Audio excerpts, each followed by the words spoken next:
বাচ্চাদের সামনে কখনো এই কাজগুলো করবেন না, তাহলে বাচ্চার চরিত্র নষ্ট হয়ে যাবে। কিছু মায়েরা আছেন, তারা বাচ্চাদেরকে লালন পালন করেন, তাদের সামনে এমন কিছু কাজ করে ফেলেন যার কারণে বাচ্চার চরিত্র নষ্ট হয়ে যায়। খবরদার, এটা কখনো করা যাবে না। অনেক বাবারাও এটা করে থাকেন। এক নাম্বার হচ্ছে মোস্ট ইম্পর্টেন্ট, বাচ্চার সামনে কখনো কাপড় পরিবর্তন করবেন না। বিশেষ করে কিছু মায়েরা এমন রয়েছে, মনে করে বাচ্চা তো ছোট, বাচ্চা কি বুঝবে।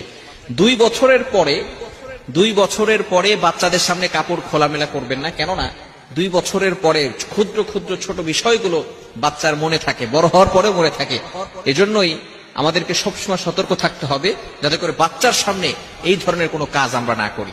বাচ্চার সামনে অনেক সময় ঝগড়া করে পিতামাতারা, এরকম মা বাবা আছে না নাই? খবরদার, এগুলোর মাধ্যমে বাচ্চারা শিখবে। খবরদার, বাচ্চার সামনে কখনো আপনার ওয়াইফকে শাসাবেন না।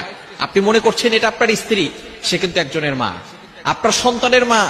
এজন্য অবশ্যই তাকে সম্মান করতে হবে, রেসপেক্ট করতে হবে। অনেক পুরুষ এটা বুঝেই না। এজন্য বাচ্চার সামনে কখনো মা বাবা ঝগড়া করতে যাবেন না। দ্বিতীয় নাম্বার হচ্ছে, বাচ্চার সামনে কখনো অন্যের সমালোচনা করবেন না, অন্যের গীবত করবেন না। তাহলে বাচ্চার হিংসা বেড়ে যাবে, বিদ্বেষ বেড়ে যাবে, মানুষের প্রতি হিংসা বিদ্বেষ তার ভিতরে থাকবে।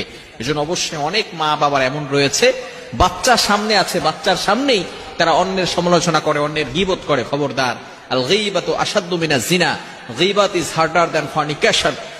গীবত হচ্ছে এমন একটা গুনাহ যেটা জিনার থেকেও মারাত্মক গুনাহ। যদি কোনো ব্যক্তি জিনা করে, ব্যভিচার করে, সে ব্যক্তি আল্লাহ তাআলার কাছে তাওবা করলে আল্লাহ তাআলা তার গুনাহ ক্ষমা করে দিতে পারেন অথবা দিবেন। কিন্তু কোনো ব্যক্তি যদি গীবত করে, যার গীবত করা হয়েছে, সে যতক্ষণ পর্যন্ত ক্ষমা না করবে আল্লাহ তাআলাও তাকে কখনো ক্ষমা করবে না। এজন্য খবরদার, বাচ্চার সামনে কখনো অন্যের সমালোচনা করবেন না। নাম্বার 3, তৃতীয় নাম্বার হচ্ছে, বাচ্চার সামনে কখনো ছোট ছোট আমরা প্রতিশ্রুতি দিয়ে থাকি, মিথ্যা প্রতিশ্রুতি কখনো দিবেন না। বলি যে বাচ্চা, অনেক সময় আমরা এটা বলি, তুমি এটা করো তাহলে তোমাকে একটা সাইকেল কিনে দিব। খবরদার, এই ধরনের মিথ্যা প্রতিশ্রুতি বাচ্চাদেরকে দিবেন না। তাহলে আস্তে আস্তে বাচ্চাও আপনার প্রতি বিশ্বাস হারিয়ে ফেলবে যে বাবা তো এটা বারবার আমাকে বলেছে কিন্তু কখনো কিছু দেয় নাই। আপনার যতটুকু অ্যাবিলিটি আছে ততটুকু আপনার বাচ্চাকে দেওয়ার চেষ্টা করবেন, এবং মিথ্যা প্রতিশ্রুতি দিয়ে বাচ্চাদের বিশ্বাস কখনো নষ্ট করতে যাবেন না। বিষয়গুলো খুবই গুরুত্বপূর্ণ বিষয়। আমরা বাচ্চাদেরকে লালন পালন করি, কিছু বাচ্চাদের লালন পালন করার জন্য কিছু আদব রয়েছে।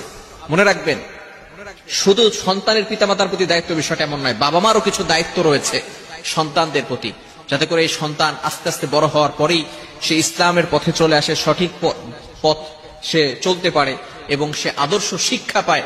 এগুলো কিন্তু অবশ্যই বাবা মার দায়িত্ব রয়েছে। অনেক সন্তানকে বাবা মা ছোটবেলায় যেভাবে ইচ্ছে সেভাবে লালন পালন করেছে, বড় হওয়ার পর এখন ফোন দিয়ে বলে, হুজুর আমার মেয়ে আমার কথা শোনে না, আমার ছেলে আমার কথা শোনে না। সে বিভিন্ন ভাবে বখাটা ছেলেদের সাথে চলাফেরা করে, আমাদের কোনো কথাই সে শুনতে চায় না। মেয়েদের ব্যাপারে বলে যে সে পর্দা করতে চায় না, টি শার্ট পরে